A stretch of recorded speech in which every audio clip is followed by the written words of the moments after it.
Jakarta 1. Suasana di studio semakin ramai dan kami akan lanjutkan kembali. Saya mohon tenang dulu sebentar. Baik, bisa kami lanjutkan kembali. Kita masuk ke sesi berikutnya. Di segmen ini yang akan mengajukan pertanyaan adalah Mas Agus Pambagio, pengamat kebijakan publik yang juga adalah anggota dari Majelis Profesi Masyarakat Transportasi Indonesia. Saya tidak tahu nih akan seperti apa pertanyaannya, kita dengar saja langsung, silahkan Mas Agus. Terima kasih Sandrina, Bapak Ibu, Bapak-Bapak sekalian, calon gubernur dan wakil gubernur DKI atau DKI 1 gitu ya. Begini, transportasi ini persoalan yang sangat rumit di DKI, yang memang sudah diawali untuk integrasinya oleh Bang Yos sebelah saya ini. Nah, persoalannya 5 tahun terakhir ini menjadi tidak jelas. Nah, sekarang di Jakarta ini ada 30 juta pergerakan manusia per hari. Nah, tadi sudah disampaikan, semua setuju dengan PTM yang dibuat zamannya Bang Yos. Bahwa transportasi massal menjadi penting, mulai dari BRT, Bus Rapid Transit atau busway, kemudian yang angkutan sungai, kereta api Jabodetabek, dan seterusnya, dan seterusnya. Pertanyaan saya adalah, ini semua kelihatannya bagus, tetapi tidak jalan. Nah, yang baru saja terakhir, akhir tahun lalu, itu dirilis oleh pemerintah pusat dan tentu oleh Pemda DKI, yaitu pembangunan 6 ruas jalan tol.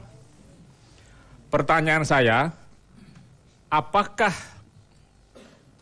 calon DKI 1 atau 1 dan 2 ini setuju dengan pembangunan 6 ruas jalan tol itu atau tidak? Kalau setuju, kenapa? Kalau tidak, juga mengapa?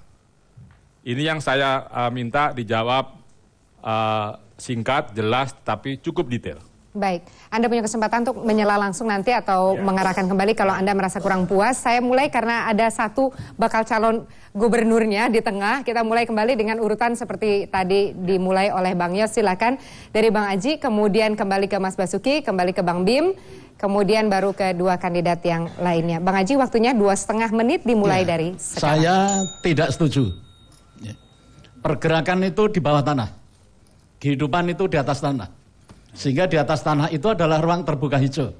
Dan ruang terbuka hijau itu harus terwujud 20%. Kalau jalan tol 6 ruas itu dikembangkan, maka itu akan mengurangi ruang terbuka hijau. Oleh karena itu, saya menyarankan itu untuk tidak diteruskan. Yang diteruskan adalah MRT, subway di bawah. Berani tidak Pak? Karena itu 42T. Berani, Pak. Berani ya? Saya silakan. independen Pak, independen nggak terpengaruh oleh apapun Pak. Mandiri Pak, tidak akan diintervensi. Tidak akan diintervensi Pak, dijamin. Ya, silakan. Ada yang mau nyariin investor, silakan dilanjutkan Bang Aji. Tidak ada Silakan beban. dilanjutkan kembali Bang Aji kalau ada yang mau ditambahkan. Berani karena saya tidak ada debat, tidak ada beban Pak, tidak ada hutang politik. Karena sekarang sudah Independen. di-PQ Pak, Kenapa? karena sekarang sudah akan ditenderkan.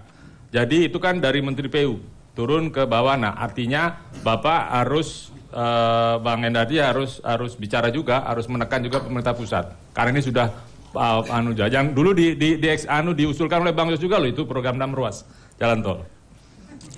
Ya, Bagaimana, Pak Aji? tentu saya tetap harus berbicara dengan pemerintah pusat Pak. Tetapi kan tadi pertanyaan Bapak, apakah berani? Yeah. Kalau soal berani Pak.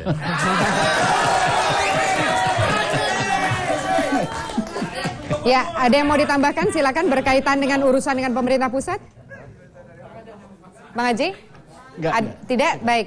Berarti tidak mau dimanfaatkan waktunya. Baik, kita lanjutkan ke Mas atau Bang Basuki. Silakan. Itu yang saya katakan tadi, bahwa program Bang Yos itu saya perlu revisi.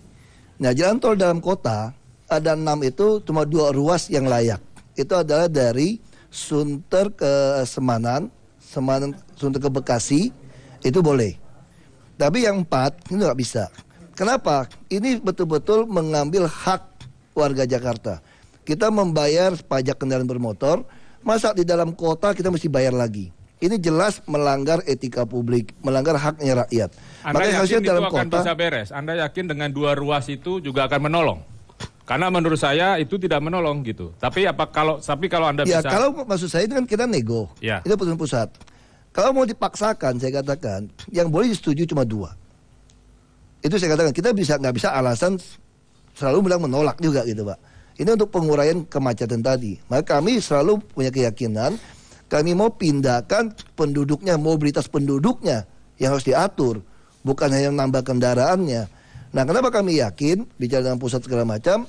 Mas Jokowi ini adalah orang yang secara komunikasi sosial, komunikasi ke atas itu sudah terbukti baik. Misalnya contoh di Solo, dia melakukan sebuah rare bus yang berbasis rare, itu ada masalah dengan Dirjen Perhubungan. Tapi seorang Mas Jokowi, dia punya kemampuan untuk negosiasi sampai selesai. Ya, gimana negosiasi dengan industri kendaraan bermotor? Karena jalan tol itu buat mereka Betul. pasar. Itu satu pikiran juga yang salah secara psikologi manusia. Kalau saya kaya, saya beli 20 mobil, Pak. Jadi banyak sekali orang berpikir, kalau ada angkutan massal, orang tidak akan beli motor, tidak akan beli kendaraan. Itu satu pikiran yang sangat naif dan dia mereka ketakutan yang tidak layak. Seperti yang terjadi dalam otaknya para industrialis adalah mereka tidak percaya ada pemerintah yang mampu mewujudkan pola transformasi makro yang Bang Yos, zamannya Bang Yos. Kalau itu semua didesain dengan baik di Jepang, itu pasti mereka akan percaya. Itu saya katakan persoalan hari ini adalah orang tidak percaya ada gubernur model Pak Ali Sadikin, model Bang Yos yang bisa taat kepada yang dibuat gitu loh.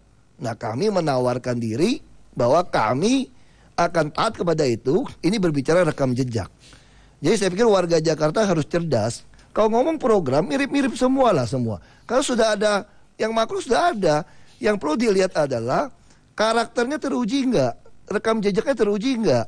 Itu yang lebih penting. Itu yang kami tawarkan pada warga DKI bahwa kami akan ikutin. Kami menawarkan lihat rekam jejak kami ketika kami menjadi kepala daerah. Apa yang kami lakukan, itu lebih penting. Terima kasih. Baik, waktunya tepat dimanfaatkan 2,5 menit. Berikutnya adalah giliran Bang Bim